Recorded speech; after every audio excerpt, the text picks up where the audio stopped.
সোমবার না মঙ্গলবার শবে বরাত হবে? মঙ্গলবার না? মঙ্গলবার শবে বরাত। ওরে আল্লাহ, গরুর গোশ আর হালুয়া আর রুটি, কি বললেন, ছড়াছড়ি, লে হালুয়া লে রুটি, ঠিক কিনা? আপনাদের এখানে হয় না মনে হয়? না হয়? মাশাআল্লাহ, করবে। 3 দিন আগে থেকে লাঠি পুতাকে পয়সা দিয়ে দেয় কারা? দাদিরা দাদুরা। যাবে বোম ফাটাকা, তোর দাদু ঘুমিয়ে গেলে জেগে যাবে। সালা গ্রামে মনে হচ্ছে কারগিলের যুদ্ধ চলছে, দাম আর দুরুম, ফাটাম আর ফুটু। আমার ভাই, আজকে যদি আব্দুল কাদের জিলানী রহমতুল্লাহ আলাইহি জীবিত থাকতেন, এই হারামখোর মৌলবি কটাকে কাফের ফতোয়া দিতেন। তিনার নামে মিথ্যাচার, তিনার নামে আজগবি কথা বলা। আর কি বলছে? सुनो मेरे भाइयों, बड़ा पीर अब्दुल कादिर जिलानी कभी तवाफ करने नहीं जाते थे, बल्कि काबा उनके घर पे आता था तवाफ करने। जोरे बोल नाउजुबिल्लाह। কত বড় তহমত বড় পীরের নামে, বাড়াবাড়ি। ইসলাম হচ্ছে পরিষ্কার পরিচ্ছন্ন, সুন্দর এবং উদারতায় পরিপূর্ণ। ইসলাম সত্যের উপরে টিকে আছে না মিথ্যার উপরে? তাড়াতাড়ি বলুন। সত্যের উপরে টিকে আছে। বড় কষ্ট লাগে আজকে মুসলমান জাতি পুরো ইসলামটাকে মিথ্যা গল্পের উপরে টেনে নিয়ে যাচ্ছে, যার কারণে অন্য ধর্মের মানুষ আমাদের সমাজ, আমাদের ধর্মকে নিয়ে কূর্তি করতে একটা সুযোগ পাচ্ছে। অথচ রাসূল সাল্লাল্লাহু আলাইহি সাল্লাম যে ইসলাম দিলেন, যে কোরআন এনে দিলেন, আল্লাহর কসম এটা সত্যের উপরে টিকে আছে, মিথ্যার উপরে নয়। জোরে বলুন সুবহানাল্লাহ। আজকে ইসলাম সত্যের উপরে যদি মিথ্যার উপরে টিকে থাকতো, মক্কা মদিনায় শেষ হয়ে যেত। ঠিক কিনা কথা বলে? নবীজি তলোয়ারের দ্বারা ইসলাম প্রচার করেননি, আখলাক আর চরিত্রের দ্বারা আর হকের উপরে টিকে থেকে ইসলাম প্রচার করেছেন, আখলাক আর চরিত্রের দ্বারা।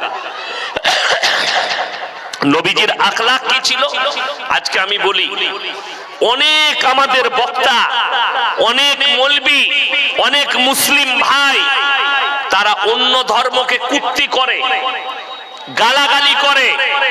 এর থেকে বড় নির্বোধ কেউ নাই। এর দ্বারা কেউ ইসলাম কবুল করবে না, এর দ্বারা ইসলাম প্রচার হবে না। আপনি যদি বলেন ইসলামটা প্রচার করব, আখলাক আর চরিত্রের দ্বারা প্রচার করতে হবে। নবীজি সাল্লাল্লাহু আলাইহি সাল্লাম আখলাক আর চরিত্র দেখিয়েছেন। একটা লোক, তাকে আপনি দাওয়াত দিচ্ছেন, তাকে যদি বলেন কলমা পড়বি পর, নাইলে তোকে তলোয়ারে করে কেটে দেবো, সেই লোকটা কলমা পড়বে? জীবনে পড়বে না। আপনাকে আপনার আখলাক দেখাতে হবে, আপনার চরিত্র দেখাতে হবে, আপনার ব্যবহার দেখাতে হবে। তবে আপনার কথা শুনে, আপনার ব্যবহার দেখে সেই লোকটা ইসলাম কবুল করবে। নবীজি সাল্লাল্লাহু আলাইহি সাল্লাম আখলাক দেখিয়েছেন। আখলাকটা কি ছিল? আল্লাহ তাআলা নবীজির কাছে কোরআন পাঠিয়েছে, ওয়ালা তাসুবুল্লাযীনা ইয়াদউনা মিন দুনিল্লাহি ফায়াসুবুল্লাহা আদওয়াম বিগাইরি ইলম। হে আমার নবী, বলে দাও, তোমরা অন্য ধর্মের যারা আল্লাহ ব্যতীত অপরের উপাসনা করে, তাদেরকে তোমরা গালিমন্দ করো না। তাদের ধর্মকে, তাদের দেবদেবীকে গালি দিও না। সে তোমার আল্লাহকে গালি দেবে, তোমার ক্ষতি হবে। একটা খ্রিস্টান লোক মুহাম্মদ সাল্লাল্লাহু আলাইহি সাল্লামকে গালি দিলে, আপনি ঈসা নবীকে গালি দিতে পারেন না, আপনার ঈমান নষ্ট হয়ে যাবে। কথা বুঝতে পেরেছেন না? পারেন? কোন ইহুদি যদি আল্লাহ নবীকে গালি দেয়, আপনি ঈসা নবী, মুসা নবীকে গালি দিতে পারেন না।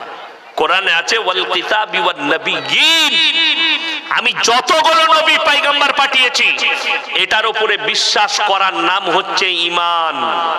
আপনাকে বিশ্বাস আনতে হবে এগুলো সব আল্লাহর পাঠানো নবী পয়গম্বর। তুমি তার ধর্মকে গালি দিলে, সে তোমার আল্লাহকে গালি দিলে তোমার ক্ষতি হবে। নবীজি সাল্লাল্লাহু আলাইহি সাল্লাম কিসের সঙ্গে প্রচার করেছেন? নরমির সঙ্গে। গরমে কাজ হয় না, নরমে কাজ হয়। আপনি যদি রায়গঞ্জে বাসে চাপেন আর যদি বলেন ভিটিআর যাব, কেউ যদি বাসে আপনার সিটের পাশে বসে সিগারেট খায়, আর আপনি যদি বলেন ভাই সিগারেটটা ফেলা, আমাকে কেমন লাগছে, সে যদি আপনার থেকেও বলবান হয়, দ্বিতীয়বার কি করবে? সিগারেটের ধোঁয়ালে আপনার মুখে মারবে, চিল্লালি করবে, বল কি হয়েছে? মারবে না? মারবে না। আর আপনি যদি বলেন দাদা আমাকে ডাক্তারে নিষেধ করেছে সিগারেটের ধোঁয়া নিতে, এই সিগারেটের গন্ধ পেলে আমার বমি পায়, আমার কষ্ট হয়, একটু যদি ধরে খেতেন ভালো হতো। সে মনে মনে ভাববে মানুষটা কত নরম, কত ভদ্র, সিগারেটটা ফেলবে না? ফেলবে না। নরমে কাজ হয়, গরমে কাজ হয় না। আজকে আমাদের সমাজে অশান্তি কেন? আমরা কেউ নরম নয়। বাপ বেটার উপরে নরম নয়, বেটা বাপের উপরে নয়, ভাই ভাইয়ের প্রতি নরম নয়, স্বামী স্ত্রীর প্রতি নয়, স্ত্রী স্বামীর প্রতি নয়। আজকে আমাদের সমাজে দেখুন, মা বোনেরা শুনবেন, অনেক মা বোন আছে নামাজ পড়ে, পড়ে না? পড়ে না? নামাজ পড়ে কিন্তু যায় যায় কথা নাই। নামাজ পড়ে শাশুড়ি বয়ে কথা নাই। নামাজ পড়ে বুনে বুনে কথা নাই। নামাজ পড়ে প্রতিবেশীর সঙ্গে কথা নাই। তার কারণ একটাই, যে আমাদের মায়েদের কাছে না সবর আছে, না ধৈর্য আছে, না মা বোনেরা নরম নরম হতে পারেনি। ওই জন্য গরম হওয়ার কারণে আমি বলে দিই, আমার মাদ্রাসায় আমি অনেকদিন 5 বছর আগে আমার মাদ্রাসায় আমি গেটে ঢুকেই আমার রুম, আমার ক্লাস, রুমের বাইরে আমি ক্লাস করি। তো আমি জলসায় গিয়ে জলসা থেকে ফিরে ফজরের পরে ঘুমিয়েছি, 8টায় ক্লাসে বসবো। তার আগে দেখছি একজন মানে আর কি এলাকার একটা বুড়ি মা, সে এসে বসে আছে আমার ক্লাসের কাছে। একটা ছাত্রকে বলেছে, বাবা আমার খুব কষ্ট বাপ, ইয়াসিনকে একটু উঠিয়ে দাও। আমাকে উঠালো, হুজুর একজন ডাকতে এসছে। কে রে? আমি গেলাম, দেখছি ও কি হয়েছে মা, তুমি বসো আমি আসছি। আমি বাথরুমে গিয়ে উজু ফুজু করে এসে বসলাম সিটে। কি হয়েছে বলো? হুজুর আমার বিরাট প্রবলেম, তাবিজ একখানা দিতে হবে। আমি তাবিজ? আমি তো তাবিজ জানি না। না, দিতে হবে। কি হয়েছে? বাবা প্রত্যেক দিন আমার বৌমায়ের সঙ্গে বৌমাদের সঙ্গে ঝগড়া হয়, তারা আমাকে প্রত্যেক দিন গালি দেয়। আমি তুমি কি করো? বলে আমি সুমানে চালাই, মানে উমালু কম লয়। ওরা গালি দেয়, ও সুমানে চালায়। কি করতে হবে? এমন তাবিজ দাও যেন আমাদের গালে মন্দ বন্ধ হয়ে যায়। আমরা আল্লাহ, এই ঝগড়ার তাবিজ কোন মৌলবীর কাছে আছে? কথাটা বুঝতে পারেননি? এই ভাইজানকে জিজ্ঞেস করুন, ঝগড়ার তাবিজ খুঁজে পাবেনি।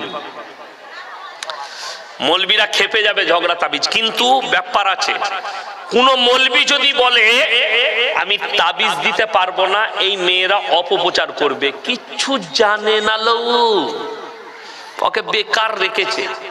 আমি দেখলাম আমার চাকরিটা খাবেই, তার থেকে বলে একটা মাল দিয়ে দি। আমি বললাম শোনো, আমার তাবিজ ব্যবহার করা খুব কঠিন। বলে কি? বলে দাও না তুমি। আমি কামরার ভেতরে গিয়ে একটা সাদা পাতাকে ছিঁড়ে লেপ দিয়ে মোটা পাড়া করে দিয়েছি, কাগজে মুড়ে দিলাম। বললে বাবা এত বড় তাবিজ? আমি বললাম গালের লয়, ওই জন্য একটু বড় পাড়া। গাল বন্ধুর তাবিজ, ঝগড়া বন্ধুর তাবিজটা একটু বড় পাড়াই হবে। কি করব বাপ? আমি বললাম যখন ঝগড়া হয়ে তোমার বৌমারা গালি দেবে, কামরার ভেতরে ঢুকে তুমি দাঁতে করে টিপে বসে থাকবে। সে বলে কাজ হবে না। একদম 100% কাজ হবে। ও আমার তাবিজ নিয়ে বাড়ি গেছে। এরপরে 3 দিন পরে ঝগড়া শুরু। সকালবেলায় এখন আমার তাবিজটা দরজা লাগিয়ে দাঁতে করে টিপে বসে আছে। বাইরে দুটো বৌমা মনে মনে ভাবছে এত গাল দিচ্ছি, অ্যাকশন দিচ্ছি, রিয়াকশন নাই কেন? থাকবে কি করে? আমি তো মুখেতে মাল ভরে দিচ্ছি, কথা বলতে পাবি না। তাবিজ ভরে বসে থাক, মুখ খুললেই তো কথা বলবে, মুখ বন্ধ। 3 দিন গেল, 1 মাস গেল, 2 মাস গেল। এরপরে বৌমারা বলছে এত বলি, এত গাল দিই, এত কথা বলি, কোনো উত্তরই দেয় না। একে আর বলে লাভ নাই, ঝগড়া বন্ধ। যাই করে মিটমাট হয়ে যায়, কেউ কথা বলে না। বৌমারা শাশুড়িকে কিছু বলে না, শাশুড়িও কিছু বলে না। আমাকে ফোন করে বলছে হুজুর তাবিজ মারাত্মক কাজে লেগেছে। আমি বললাম মালটা খুলে দেখো, গোটাই সাদা। ও ও খুলে দেখেছে কিছুই লেখা নাই, সাদা পাতা। আমাকে বলছে বাপ কাজ কি করে হলো? আমি বললাম শুনে নাও, বৌমা যদি গরম হয় শাশুড়ি চুপ করে যাও, আর শাশুড়ি গরম হলে বৌমারা চুপ করে যাও, তোমাদের সমাজে শান্তি আসবে। আমার আল্লাহ রাব্বুল আলামিন কোরআনে নবীজিকে বললেন, ফাবিমা রাহমাতিন মিনাল্লাহি লিনতা লাহুম ওয়ালাউ কুনতা ফাজ্জান গালিজান কলবি লান ফাজ্জু মিন হাওলিক। হে আমার নবী, তোমার হৃদয়টাকে আমি আল্লাহ নরম আর কোমল করেছিলাম বলে কেউ কোনোদিন তোমার কাছ থেকে দূরে সরে যায়নি।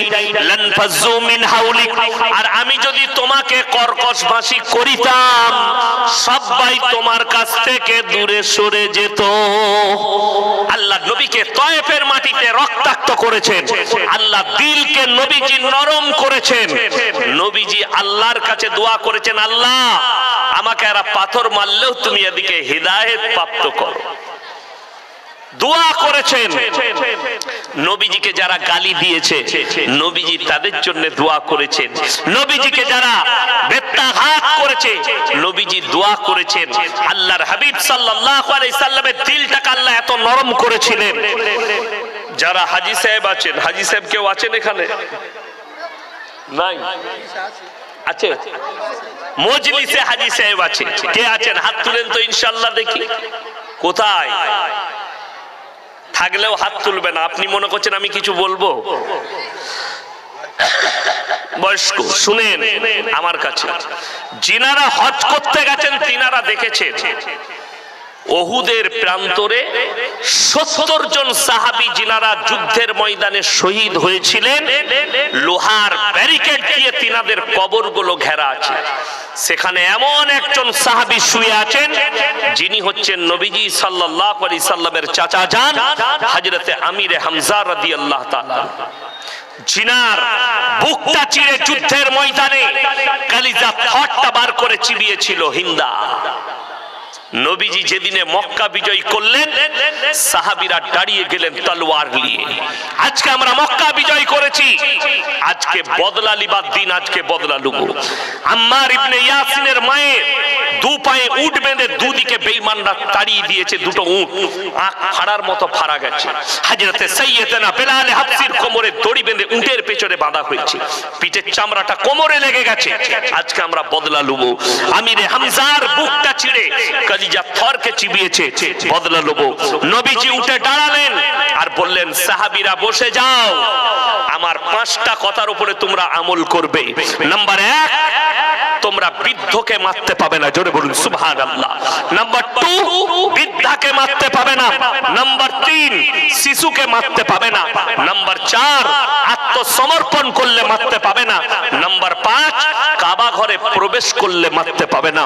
নবীজি এলান করলেন, হে মক্কার বেঈমান কাফেররা, শোনো, আমি আল্লাহর নবী, দয়া করতে জানি, মায়া করতে জানি, ক্ষমা করতে জানি, আমি বদলা নিতে জানি না। জোরে বলুন সুবহানাল্লাহ। এটা ছিল নবীজি সাল্লাল্লাহু আলাইহি সাল্লামের আদর্শ। চলুন এরপরে বলে দিই, দলে দলে বেঈমান কাফেররা নবীজির কাছে কালমা পড়ে ঈমান আনছেন মক্কা যেদিনে বিজয়ী হয়েছে। আল্লাহর নবী সাল্লাল্লাহু আলাইহি সাল্লাম নিজের জায়গা থেকে উঠে দাঁড়িয়ে গেলেন। কেন? একটা ব্যক্তি নিজেকে ঢেকে আনছে, একজন মানুষ নিজেকে পুরো ঢেকে নিয়ে আসছে। আল্লাহর নবী সাল্লাল্লাহু আলাইহি সাল্লাম বুঝতে পারলেন ওটা অন্য কেউ নয়, সে হচ্ছে হিন্দা। আল্লাহর নবী বললেন, এ হিন্দা, তুমি কালমাটা পড়ে নাও, আমি আল্লাহর নবী, ক্ষমা করতে জানি, দয়া করতে জানি, বদলা নিতে জানি না। তুমি আমার চাচা জানের কালিজা ঠট্টা চিবিয়ে খেয়েছো, আল্লাহ তোমাকে ক্ষমা করেছে, আমি মুহাম্মদ সাল্লাল্লাহু আলাইহি সাল্লাম তোমাকে ক্ষমা করলাম। কিন্তু জেনে রাখবে, তুমি কালমা পড়েছো, মুসলমান হয়েছো, যতদিন বাঁচবে তুমি আমার সামনে এসো না, তোমার চেহারাটা দেখলে, আমার চাচা জানের কথা মনে পড়লে আমার বুকটা ফেটে যায়। নবীজি বললেন ক্ষমা। নবীজি দয়া শিখিয়েছেন। আজকে একটা মা তার সন্তানকে ক্ষমা করতে পারে না, একটা বেটা তার মাকে ক্ষমা করতে পারে না, একটা সন্তান তার বাপ যদি কিছু করে বসে থাকে আর ক্ষমা করে না, একটা বাপ তার সন্তানকে ক্ষমা করতে পারে না, অথচ সে গিয়ে মসজিদে মাথা ঠুকে বলে আমি নবীজির উম্মত। আর আল্লাহ নবী শুনেলেন সাল্লাল্লাহু আলাইহি সাল্লামের হাদিস, মুমিনদের এক নম্বর আখলাক, এক মুমিন আর এক মুমিনকে ক্ষমা করে দেবে। জানাজার ময়দানে এলান হয় না, হয় না? ভাই, কারো কিছু অন্যায় করে থাকলে আপনারা ক্ষমা করে দিবেন, বলে না? বলে না? যদি এটা বলে থাকে আর আপনি যদি মুমিন হন, হয়তো ইয়াসিন মারা গেছে, আপনাকে আমি কষ্ট দিয়েছি, আপনি মুমিন হলে দাঁড়িয়ে বলবেন নামাজের আগে, আমি মন থেকে ইয়াসিন ভাইকে ক্ষমা করে দিলাম। আপনি যদি ক্ষমা করেন, আল্লাহর কাছে আপনি মূল্য পাবেন এবং কিয়ামতের দিন আপনাকে বড় করা হবে, ছোট নয়। জোরে বলুন সুবহানাল্লাহ। কেউ যদি ছোট হয়, আল্লাহ তাকে বড় করে। কেউ যদি বড় হতে চায়, আল্লাহ তাকে মুড়িয়ে ভেঙে দেয়। এটা মাথায় রাখবেন। অহংকার জমিনের উপরে করোনা। রাসূলের হাদিস, যারা অহংকারী হবে তারা কোনোদিন জান্নাতে প্রবেশ করবে না। জমিনের উপরে আকার দেখিয়ে চলো না। পয়সার অহংকার, টাকার অহংকার। আজকে আমাদের সমাজে কিছু লোকের টাকা হলে তাদের চলন বেঁকা হয়ে যায়, তাদের বলা পাল্টিয়ে যায়। মানে টাকা এসছে, কোটি কোটি টাকার মালিক হয়েছে, আল্লাহ দিয়েছে, তাদের চলা বলা পাল্টিয়ে যায়। পাল্টাবেন না, ওই রকমই থাকে। আমার অনেক সাথী আছে, আমাকে এরকম দেখছেন, অনেকজন মনে করে কড়া বক্তা। আমার যারা সাথী তারা আমাকে এখনো বলে, ইয়াসিন তুমি ওই রকমই আছো। পড়ার জীবনে এখনো এরকমই আছো। ফোনে কথা হলে মাজাক করি, ওইভাবেই মাজাক হয় আমাদের বন্ধু বান্ধব। আল্লাহ, আমি বক্তা হয়েছি, সে হতে পারেনি একজন মাদ্রাসা শিক্ষক, সে বলে সে আমার ছোট নয়, সে আমার নিজের ভাই, আমার সাথী। অহংকারের কিছু নাই। আজকে যারা অহংকার করে, সব সময় মাথায় রাখবেন, আল্লাহর কসম, এই যে মেমোরিটা যিনি দিয়েছেন, সব কৃতিত্ব সেই আল্লাহ। একটা ডাক্তার, একটা বক্তা, একটা মাস্টার, একটা মুহাদ্দিস, একটা জ্ঞানী, একটা সায়েন্টিস্ট, সবারই এই ব্রেনটা যিনি দিয়েছেন তিনি হচ্ছেন একমাত্র শক্তিশালী। আজকে আমি ইয়াসিন কথা বলছি, কালকে সকালে যদি আমার ব্রেনটা হ্যাং হয়ে যায়, আমাকে আর বক্তা ইয়াসিন বলবে না, পাগল বলবে লোকে, পাগল। তাহলে তোমার কোনোই মূল্য নাই, সব মূল্য কার? আল্লাহ।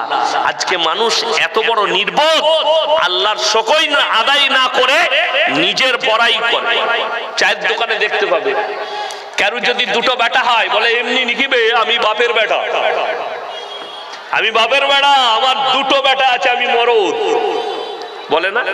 কারো যদি একটা মেয়ে হয়, কারো যদি দুটো মেয়ে হয়, বলছে তুই না মরদ বলে তোর দুটো মেয়ে হয়েছে, আমি তো মরদ বলি আমার বেটা হয়েছে। বেটা হলে মরদ হয়? বড় কষ্ট লাগে। এগুলো হচ্ছে অহংকারী কথা, নির্বোধের কথা। আসল যারা জ্ঞানী হবে, শুনে রেখে দেন, আপনি যে আছেন বেঁচে, এটা আল্লাহর কৃপা। এখানে একজন বলতে পারবেন কালকে সকালটা আমার হয়ে যাবে? আল্লাহর কসম না। হযরত আবু বকর সিদ্দিক রাদিয়াল্লাহু তাআলা চোখের পানি ফেলে জিজ্ঞেস করলেন, ইয়া রাসূলুল্লাহ, পৃথিবীর জ্ঞানী ব্যক্তিকে নবীজি কোন মূল্যবান লোকের নাম নাই?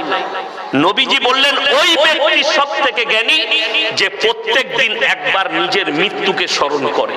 আপনি রাত্রে শুতে যাবার আগে আপনি ভাববেন, বিছানায় শুয়ে শুয়ে আমি আমার বিবির পাশে শুয়ে আছি, আমি আমার সন্তানের পাশে শুয়ে আছি, ঘুমের মধ্যে মৃত্যু এলে আর আমার সকাল হবে না। এটা ভাববেন। এটা ভাবলে তবে আপনি বুঝতে পারবেন আপনার কৃতিত্ব কি আছে। আল্লাহ রাব্বুল আলামিন কয়েকটা কোরআনে দলিল দিয়েছে।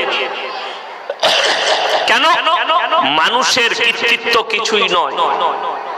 তোমাদের কাজ কতটুকু?